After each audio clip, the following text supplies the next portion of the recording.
आप सभी को मेरा नमस्ते। आज हम पढ़ने जा रहे हैं अध्याय 11 यानी कि पाठ 11 स्वार्थी दानव।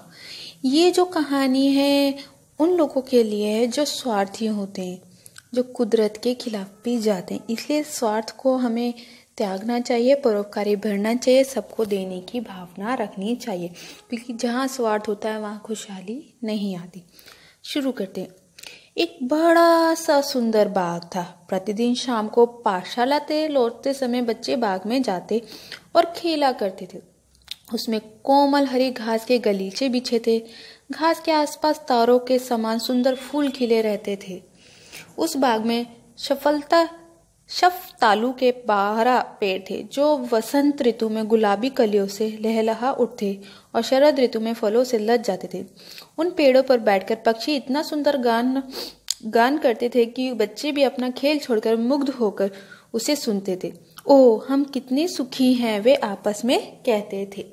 तो यहाँ पे एक बगीचे की सुंदरता के बारे में बताया गया है कि बच्चे जब स्कूल से पाठशाला से लौटते थे तो वो वहाँ जाते थे और देखते थे वहाँ हरी हरी घास है, शफतालू के बहुत बड़े बड़े पेड़ हैं। कितने पेड़ थे? 12 पेड़ थे। और उस पे कुछ पक्षियों ने अपना घोंसला भी बनाया हुआ था। तो जो बच्चे देख के क्या बोलते थे, ये तो बहुत ही सुंदर हैं और हम क्या हैं, बहुत सुखी हैं ये सब देख के। वे बाग एक दानव का था। वे दानव सुदूर देश में रहने वाले अपने एक मित्र के यहाँ गया था। वहां 7 वर्षों तक रहने के बाद उसने अपने किले में लौट आने का निश्चय किया। जब वह लौटा तो उसने अपने बाग में बच्चों के झुंड को खेलते देखा। तुम लोग यहाँ क्या कर रहे हो? उसने चिल्लाकर कठोर स्वर में कहा। बेचारे बच्चे डरकर भाग गए। तो यहाँ पे देखिए क्या हुआ। जो दानव था वो बहुत दूर देश में यानी कि बाहर रह रहा था। 7 साल बाद उसने निश्चय किया कि मैं अपने ही घर बाग में वापस रहूंगा। तब उसने बच्चों का झुंड देखा तो उसने एकदम गुस्से में चिल्ला के बोला, क्या कि तुम लोग यहाँ क्या कर रहे हो? बच्चे इसी आवाज को सुन के डर कर भाग गए। दानव ने कहा, ये बाग मेरा है। सबको जान लेना चाहिए कि मेरे बगीचे में मेरे अलावा कोई दूसरा पैर नहीं रख सकता। उसने बाग के चारों ओर एक बड़ी दीवार बनवा दी और द्वार पर एक सूचना लगवा दी, प्रवेश निषेध। तो क्या किया दानव ने? सबको बोल दिया कि मेरा बगीचा है, इसमें कोई नहीं आ सकता, सिर्फ मैं ही जा सकता हूँ। और दीवार लगा दी चारों तरफ ताकि कोई भी अंदर ना आ सके, और उस पर लिखवा भी दिया प्रवेश निषेध। वे एक स्वार्थी दानव था। स्वार्थी मतलब सिर्फ उसे अपने लिए चीजें चाहिए थी, दूसरों के साथ वो अपनी चीजें नहीं शेयर कर सकता था। बेचारे बच्चों के लिए खेल की और जगह नहीं थी। वे सड़क पर ही खेलते। सड़क पर धूल थी, नुकीले पत्थर थे, उन्हें वे जगह पसंद नहीं। पढ़ाई हो जाने के बाद वे बगीचे की दीवार के चारों ओर चक्कर लगाते और उस सुंदर बगीचे की तारीफ करते। ओह, हम इसमें कितने सुखी थे, वे आपस में कहते। तभी क्या होता, अब उनके पास जगह नहीं रही तो वो यही बात सोचते थे कि पहले हम यहाँ खेलते थे तो हम कितने सुखी थे, बट अब नहीं है। बसंत का आगमन हुआ।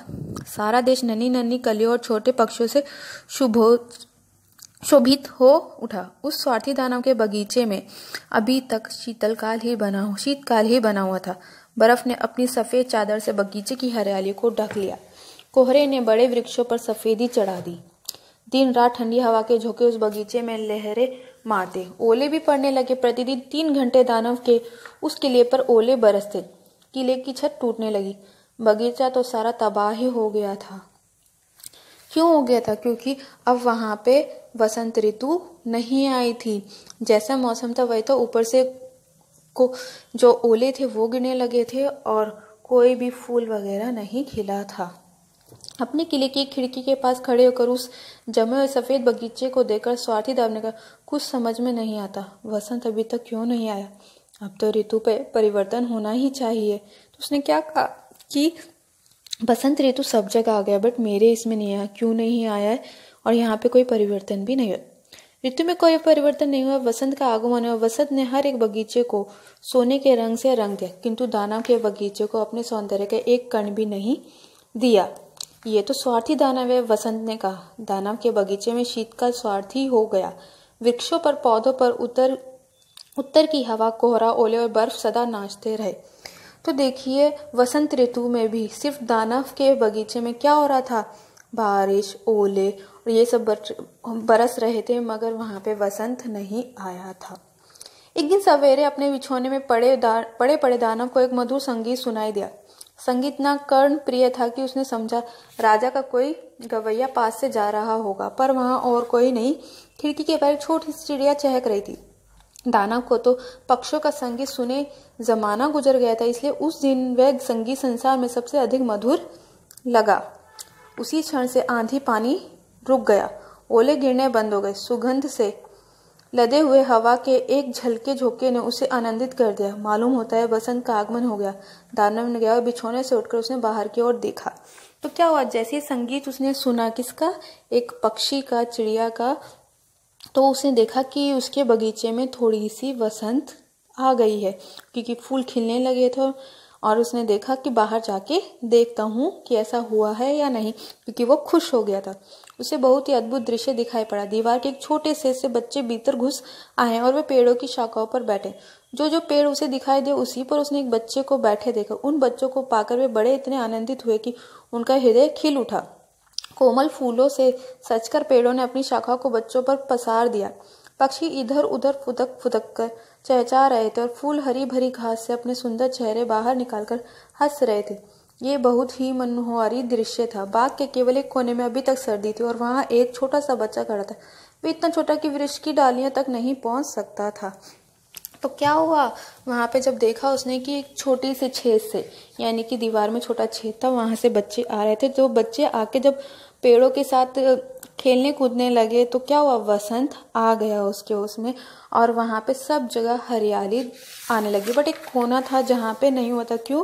क्योंकि वहां पे एक बच्चा था जो इतना छोटा था, ऊपर नहीं पहुंच पा रहा था। बच्चा दुख से डावाडोल हो रहा था और चिल्ला रहा था। उस बेचारे पेड़ पर भी अभी तक बर्फ जमी हुई थी और उतरी हवा उसे झकझोर रही थी। चढ़ जाओ बच्चे, चढ़ जाओ, पेड़ ने कहा और अपनी डालियां उसकी ओर झुका दी। किंतु बच्चा इतना छोटा था कि उस पर नहीं चढ़ सका। तो पेड़ ने क्या कहा, चढ़ जाओ, मगर वो फिर भी नहीं चढ़ पाया क्योंकि वो बहुत छोटा था। ये देखकर दाना का भी हृदय पसीज गया। मैं भी कितना स्वार्थी हूँ, उसने कहा। अब मुझे मालूम है मेरे बाग से बसंत क्यों चला गया। मैं उस नन्हे बच्चे की पेड़ की सबसे ऊपर की शाखा पर बिठा दूंगा, इस दीवार को तोड़वा दूंगा और लंबे समय तक मेरा ये बाग बच्चों के खेलने के काम आएगा। उसे अपने किए पे बहुत पछतावा हो रहा था। तो उसने क्या किया, उसने सोचा कि मैं बच्चे की मदद करूंगा और उसको पेड़ की सबसे ऊपरी वाली टहनी पे बिठा दूंगा ताकि उस पे भी बसंत आ जाए, और मैं दीवारें तुड़वा दूंगा ताकि बच्चे कई सालों तक यहाँ खेलते रहें।